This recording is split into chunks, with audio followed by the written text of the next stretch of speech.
When the power grid fails this winter, most people will freeze in the first 72 hours, not because they didn't prepare, but because they prepared wrong. In this video, I'm breaking down the 10 critical survival items that will actually keep you alive during a winter grid failure. These aren't trendy gadgets or expensive toys. These are the battle-tested essentials that address real threats: frozen water lines, sub-zero temperatures, and complete infrastructure collapse. By the end, you'll know exactly what to stockpile and why these specific items could mean the difference between survival and catastrophe. Welcome to Crisis Horizon, where we cut through the noise and focus on what actually works when everything else fails. If you're serious about winter preparedness, hit that like button and subscribe, because what I'm about to show you could save your life. Let's start with the most important item on your list, and it might surprise you. It's water. When the grid goes down in winter, your pipes are going to freeze within hours. That tap you use every day, it won't work anymore. Here's something most people don't realize. You can go weeks without food, but only about 3 days without water. And in freezing temperatures, your body actually needs more water than usual because cold air is really dry and you're losing moisture every time you breathe.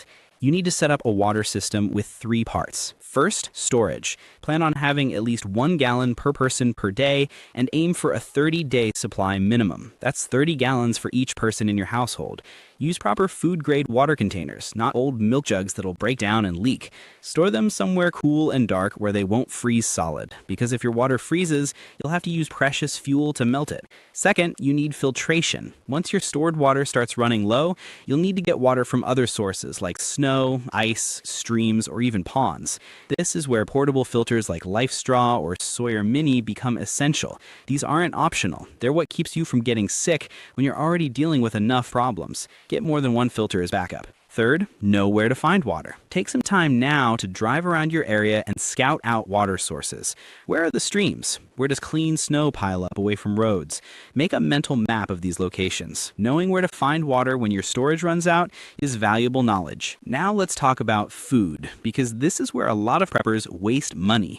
They buy tons of freeze-dried camping meals and protein bars, then wonder why they're exhausted and hungry after just a week. Here's the thing. During a winter grid failure, you need calories, a lot of them. Your body burns fuel just to stay warm, and if you're doing physical work like hauling water or chopping wood, you need even more. Skip the lightweight backpacking meals. You need dense, high-calorie foods that don't need much preparation.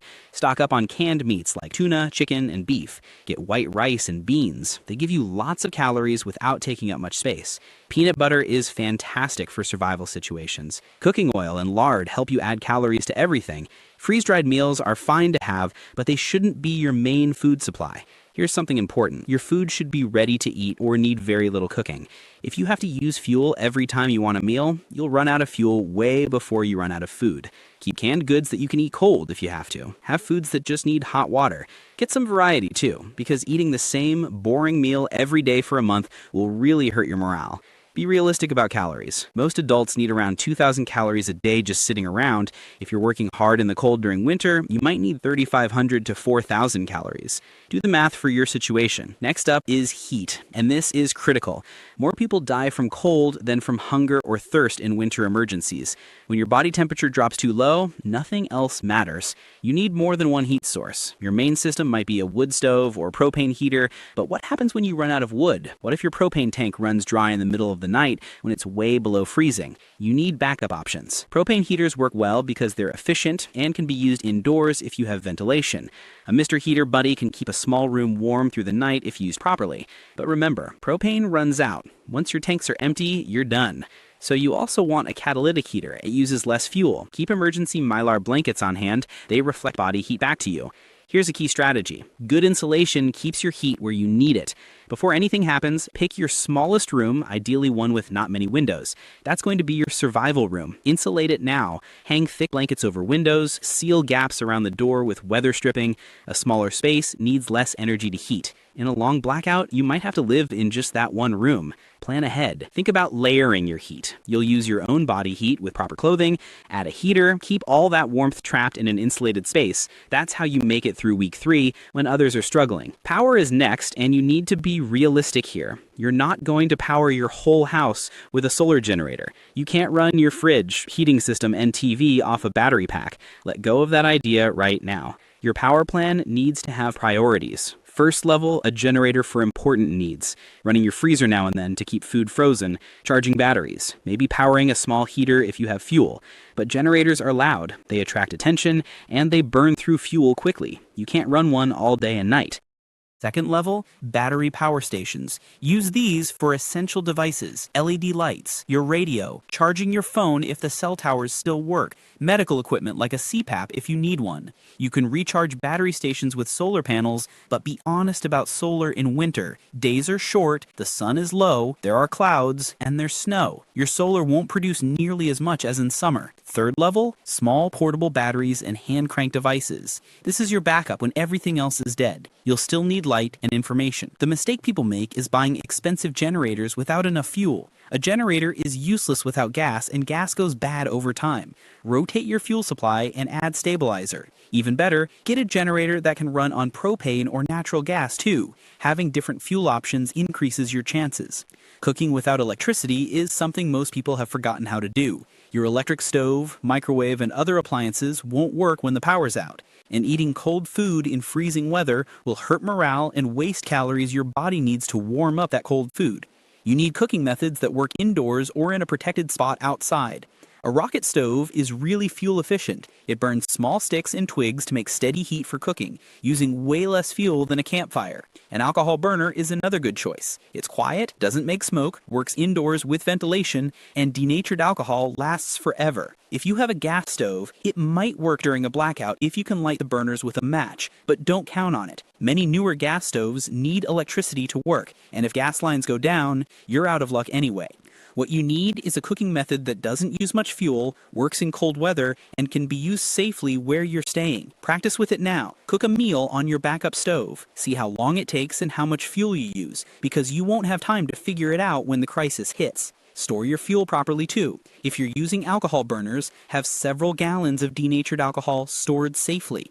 If you have propane camping stoves, stock up on 1-pound canisters and get an adapter to refill them from bigger tanks. Now let's talk about what's protecting you before any equipment even comes into play. Your clothing. This is your first defense against the cold, and most people get this wrong. They think one heavy winter coat is enough. It's not. You need to understand layering properly. Your base layer should be thermal underwear that pulls moisture away from your skin. Getting wet is dangerous in cold weather. Your sweat becomes a problem. Use merino wool or synthetic moisture-wicking materials. Never wear cotton. It holds moisture and pulls warmth away from your body. Your middle layer is for insulation. Fleece, down, or synthetic insulation trap warm air close to you. Have several middle layers so you can adjust based on how active you are and how cold it is. Working hard and getting hot? Take off a layer. Sitting still? Put one back on. Your outer layer should be windproof and waterproof. Wind cuts through normal fabric and takes your body heat away. A good outer shell blocks wind and keeps moisture out. Don't forget your hands, feet, and head. You lose a lot of heat through your head, so get quality insulated hats. Have multiple pairs of insulated gloves because wet gloves are useless. Wool socks are essential. Get multiple pairs and insulated boots rated for well below zero. Frostbite on your feet can really disable you, and there's no hospital to go to in a grid-down situation. Have extras of everything. Gloves wear out, socks get wet, you need backups in your clothing just like everything else. Your sleeping system is actually more important than your heating system in some ways because you'll spend 8 hours asleep and vulnerable every night.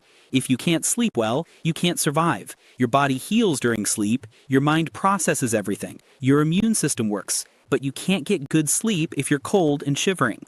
Get a quality cold weather sleeping bag rated for at least 20 degrees colder than you expect. If you think it might get down to zero, you need a bag rated for -20. Sleeping bags lose their warmth over time, and companies often overstate their ratings. But the sleeping bag is just part of it. You need insulation under you. The ground pulls heat out of your body faster than air does. Use sleeping pads with high insulation ratings. Closed-cell foam pads are tough and never deflate.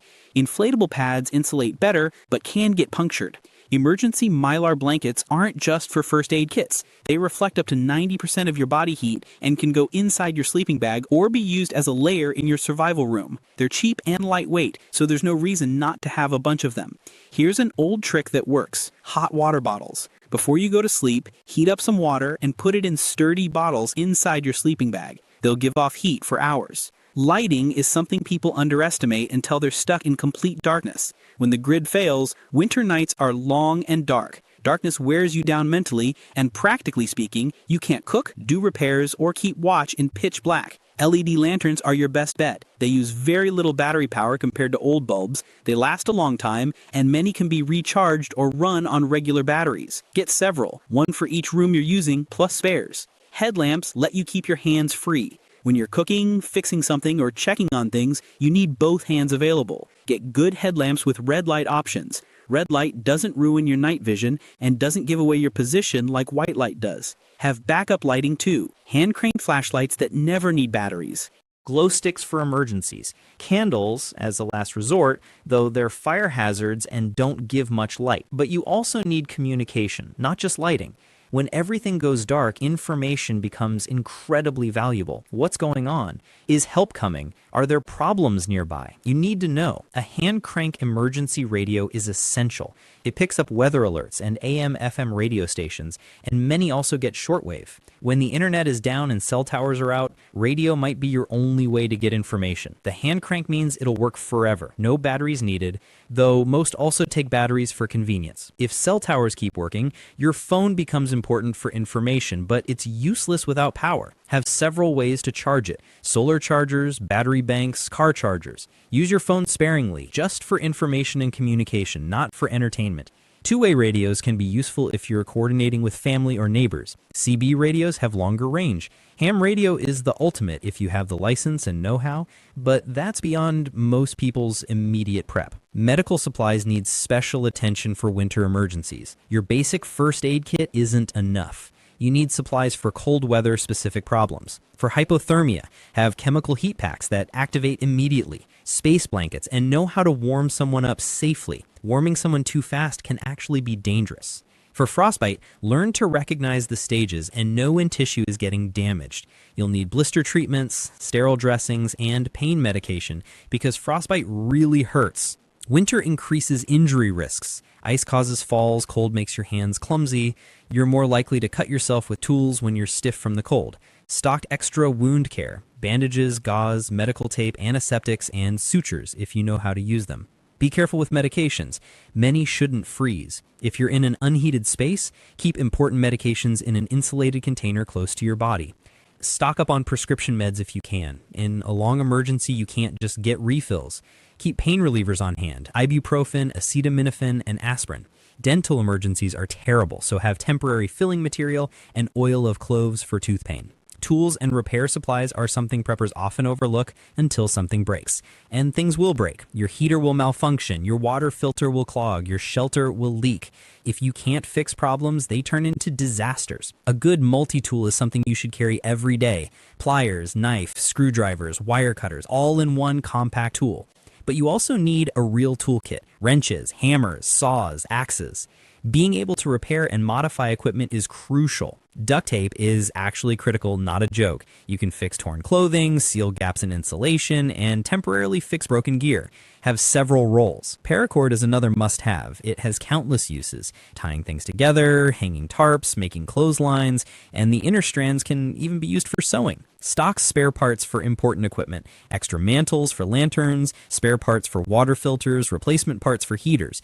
You can't just run to the store, so you need to have whatever you might need. Sewing supplies let you fix clothing and gear. With needles, thread, and basic sewing skills, you can extend the life of everything you own. A rip in your winter coat goes from a serious problem to a minor issue if you can sew it up. But here's something that's hard to talk about. All the gear in the world won't help if you mentally break down. Mental strength is your most important survival tool, and it's the hardest to prepare. When the power's been out for 2 weeks, when it's way below zero, when you're tired and scared and wondering if help is coming, that's when your mind becomes either your greatest strength or your biggest weakness. You build mental toughness through practice. Go winter camping. Experience some discomfort now in a controlled way so it's not completely new when it's real. Practice your skills. Start fires without matches. Cook with your backup stove. Sleep in your cold weather gear. Make it normal instead of something scary. Set up routines and stick to them. Routines give structure when everything feels chaotic. Wake up at the same time each day. Do morning tasks in order. Eat meals at regular times. Routines save mental energy for actual important decisions.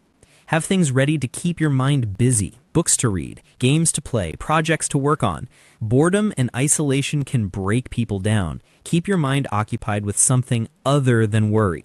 And this makes a huge difference. Community. People are social creatures. Being isolated is really hard. If you have family or trusted neighbors you can work with, your survival chances go way up. Share resources, share skills, share security duties, share the mental burden. Build those relationships now, before anything happens. Figure out who in your neighborhood thinks about preparedness.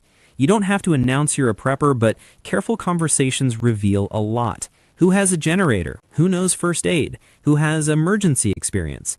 Build connections quietly. In a long emergency, splitting up tasks makes survival much easier. One person manages heat, another handles cooking, another does security. You can't do everything yourself and you'll burn out trying. Knowledge deserves its own focus too. You can lose gear, it can break or get stolen or wear out, but skills and knowledge stay with you. Being able to start a fire without matches, being able to navigate without GPS, knowing which plants are edible and which water sources are safe. Take classes now. Learn first aid and CPR. Learn basic repair skills. Learn to sew. Learn fire starting methods and practice them until they're automatic. Watch educational videos, read survival books, and then actually practice what you learn. Fire starting is especially important because fire means life in winter. You need at least 3 ways to start fire: a lighter as your main method, waterproof matches as backup, and a ferro rod as your last option. But having the tools isn't enough without skill. Practice starting fires when things are wet. Practice with minimal materials. Practice until you can do it when you're cold, tired, and stressed. Navigation matters more than you'd think. If you need to travel for supplies or evacuation, GPS won't work. Can you read a paper map? Do you know how to use a compass? Do you know the area around your home?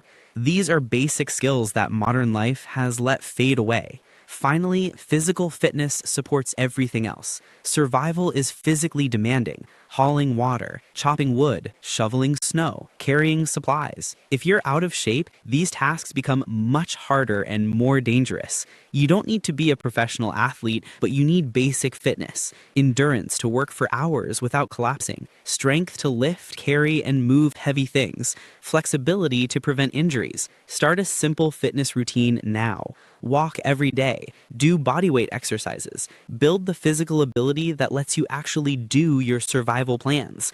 Fitness also helps you survive the stress. Heart attacks and strokes kill people during disasters. The stress, the work, the cold, it all strains your heart. Being fit improves your chances significantly. Here's the bottom line. Surviving winter in a grid-down situation isn't about one magic item. It's about having a complete system where everything works together. Water, food, heat, power, cooking, clothing, sleep, light, communication, medical supplies, tools, mental prep, knowledge, community, and fitness. They all connect. The preppers who make it aren't the ones with the most expensive gear. They're the ones who understand their systems completely, who've practiced their skills, who've thought through what could go wrong and planned for backups. They're the ones who prepared mentally as much as they stockpiled supplies. Start today. Begin with water because it's most critical. Add to your system week by week. Practice your skills month by month. Build your mental strength and physical fitness day by day. Because when the grid fails this winter, the time for preparation will be over. If this video helped you understand what you really need to survive, hit that like button and subscribe to Crisis Horizon. We're here to cut through the hype and focus on what actually works when everything else fails. Check out our other videos for more survival strategies, and remember, hope isn't a plan, preparation is. Stay ready, stay safe, and I'll see you in the next one.